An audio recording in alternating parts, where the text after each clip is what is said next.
There is a phrase that exists in almost every language on Earth. In English, it goes like this: clogs to clogs in 3 generations. In Japanese, they say rice paddies to rice paddies. In Brazil, it is rich father, noble son, poor grandson. Every culture on the planet has their own version of this exact same warning. And the fact that this saying exists in every language tells you something important. This is not bad luck. This is not coincidence. This is a pattern so reliable, so consistent, so predictable across centuries and continents that entire cultures built proverbs around it. And yet, nobody in mainstream finance ever explains why it keeps happening, or, more importantly, how to stop it. Here is the part that should genuinely bother you. The families who lose generational wealth within 3 generations are not stupid. They are not reckless. Many of them are hard-working, educated people who did everything the financial world told them to do. They saved, they invested, they bought property, and the wealth still disappeared, quietly, completely, within decades of being built. Meanwhile, there are families in Britain right now, ordinary-looking families who have been quietly wealthy for 4, 5, 6 generations.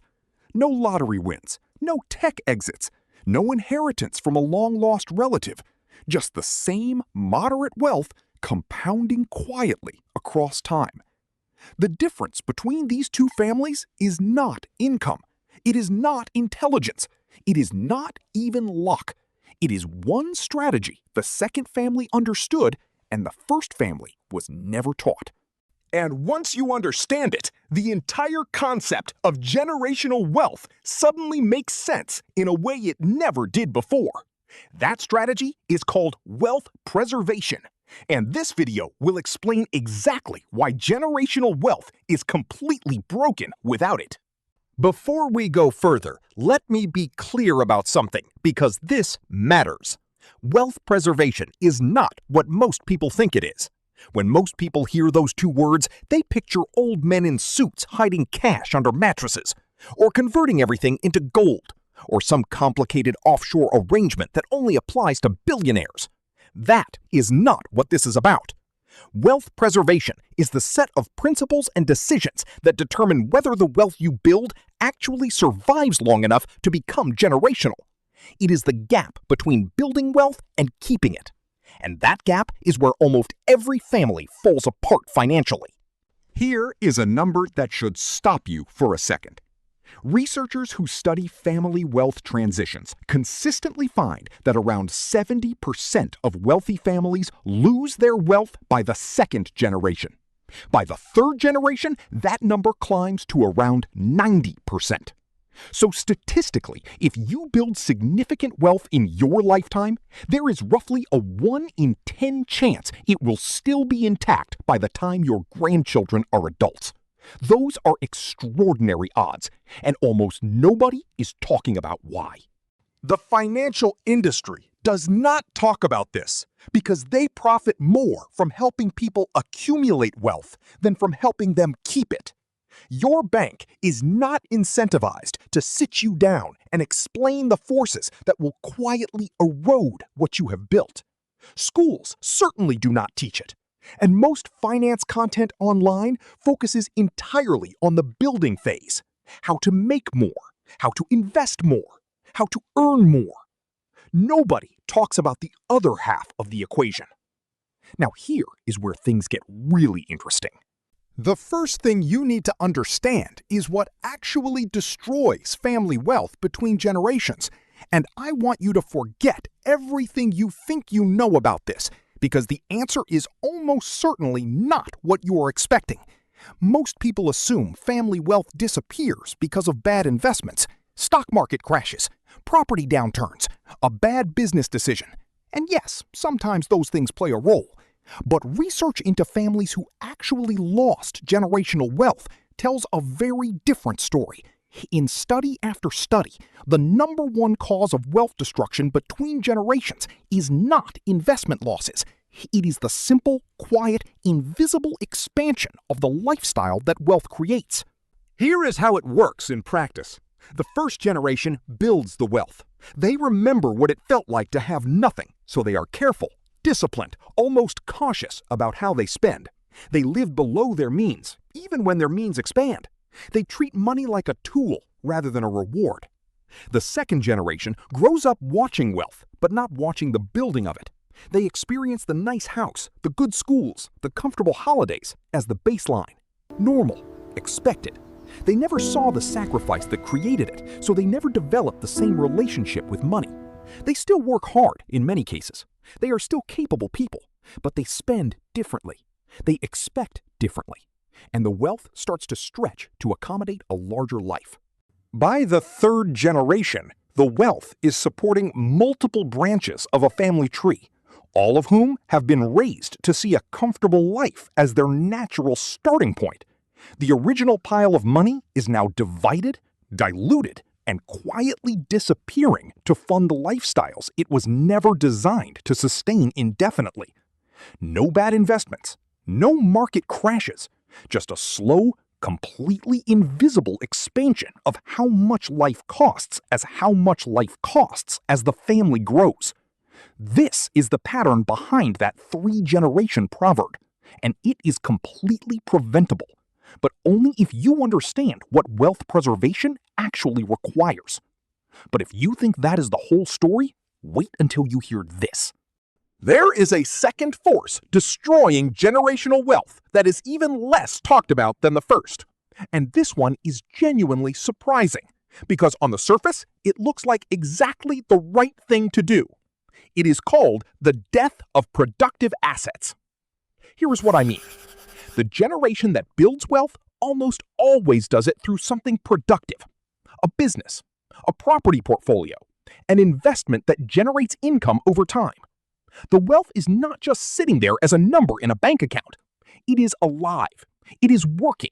It is producing something every single month. But here is what happens when that wealth passes to the next generation.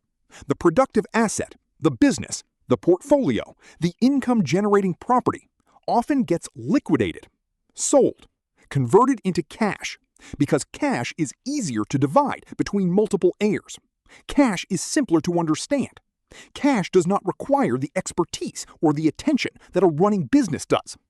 And the moment that productive asset becomes cash, two things happen simultaneously. First, a significant portion disappears immediately to inheritance tax, capital gains tax, and the various costs of transferring wealth between generations. In the UK, this can take up to 40% of an estate in certain circumstances. That is nearly half of everything built gone before the next generation even touches it. Second, and this is the part that does the long-term damage, the wealth stops producing income. Cash sitting in a standard account does not generate anything meaningful. It does not grow. It slowly loses value to inflation year after year. And a family that was previously living on the income generated by a productive asset now has to start eating into the capital itself just to maintain their lifestyle. Once you start eating the capital, the end is only a matter of time. This brings us to the most important discovery of all. So what do the families who actually maintain generational wealth do differently? Because they exist. We know they exist. Old money is real. Quietly wealthy families who somehow avoided the 3-generation curse are real. What do they actually know that everyone else does not? The answer comes down to 3 things, and none of them are what the financial industry typically sells you. The first is that they treat wealth as a system, not a number. New money thinks about wealth as an amount. How much do we have? Old money thinks about wealth as a structure. How is our wealth organized to survive us? They build legal and financial structures around their wealth specifically designed to protect it from the forces we just described. Family trusts that prevent assets being liquidated and divided carelessly. Holding structures that keep productive assets producing across generations. Agreements, both legal and cultural, about how wealth decisions get made so that one bad actor or one bad decision cannot take down the whole structure. The second thing they do is they treat financial education as a non-negotiable inheritance. Not money, education about money. Old money families teach their children how wealth actually works from an early age, not in a classroom sense, in a practical, real-world sense. Children grow up understanding assets versus liabilities, understanding how the family structure works, understanding what their responsibilities are as stewards of something larger than themselves. They are not raised to see wealth as something to enjoy. They are raised to see it as something to protect and grow. This is perhaps the most important thing to understand. The families who lose generational wealth in 3 generations almost always fail to pass on the mindset that created it. They pass on the money, but not the understanding. And money without understanding is just a countdown timer. The third thing, and this is where wealth preservation becomes most tangible, is that they maintain a relentless focus on protecting what exists before they focus on growing it. New money is obsessed with returns. What investment can make me more? Old money is obsessed with preservation first. What structure protects what we already have? From taxes, from inflation, from poor decisions, from the natural entropy that erodes unprotected wealth over time. So what does all of this mean for people who are not already sitting on old money? Here is the thing that most people get wrong about wealth preservation. They assume it only applies when you have already built serious wealth, that it is a rich person's problem, something to think about later, once the money is there. That thinking is exactly why generational wealth fails. Wealth preservation is not something you apply after you have built wealth. It is something you build into the process from the very beginning. The mindset, the structures, the education, the relationship with money that determines whether wealth survives, all of that has to be established early. Because by the time the wealth exists and needs protecting, the habits and the thinking that will either preserve it or destroy it are already firmly in place. This has very practical implications for where you are right now, regardless of how much money you currently have. Every financial decision you make today is either building a wealth preservation mindset or eroding it. Spending to the ceiling of your income is an erosion habit. Treating lifestyle upgrades as rewards for earning more is an erosion habit. Keeping wealth as cash rather than productive assets is an erosion habit. Avoiding the conversations about money with your children because they feel uncomfortable is one of the most expensive erosion habits of all. On the other side, living deliberately below your means is a preservation habit. Structuring income so that money moves into productive assets automatically is a preservation habit. Understanding the tax efficiency of how you hold wealth is a preservation habit. Having honest, regular conversations with your family about money, about what you have, how it works, and what it requires is perhaps the most powerful preservation habit of all. The families who maintain wealth across generations are not smarter than everyone else. They are not luckier. They are just operating with a different set of daily habits and a different relationship with what wealth actually is. Before we wrap up, there is one final thing you need to know. Here is the twist that most people never see coming. Wealth preservation is not actually about keeping what you have. It is about deciding what wealth is for in the first place. The families who lose generational wealth in 3 generations almost universally treat wealth as something to be enjoyed, a reward, a destination, something the family arrived at and can now live inside comfortably. The families who keep it treat wealth as something else entirely.